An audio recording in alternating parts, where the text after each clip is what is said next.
তোমরা আমার ছাদের সেই ড্রাগন গাছের ড্রাগন ফলগুলি দেখতে পাচ্ছ।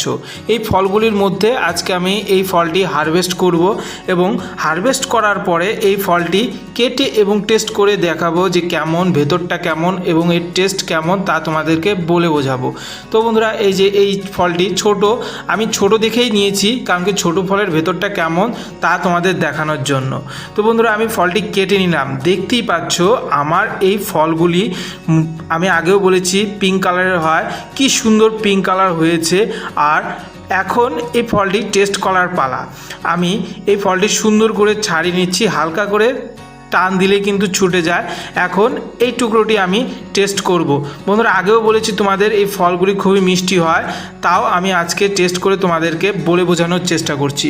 স্বাদে খুবই অসাধারণ ছিল, যেমন মিষ্টি তেমন এর স্বাদ। তাই বন্ধুরা, প্রথম টুকরোটি খাওয়ার পরপরই কিন্তু আমি দ্বিতীয় টুকরোটিও খেয়ে ফেললাম, আর লেট করলাম না খেতে। বন্ধুরা, দেখতে পেলে আমার ড্রাগন ফলগুলির ভিতরটি কি সুন্দর পিঙ্ক বা গোলাপি কালারের। ভিডিওটি ভালো লাগলে লাইক, শেয়ার, কমেন্ট করো, আর চ্যানেলটি না সাবস্ক্রাইব করলে অবশ্যই করো। ধন্যবাদ।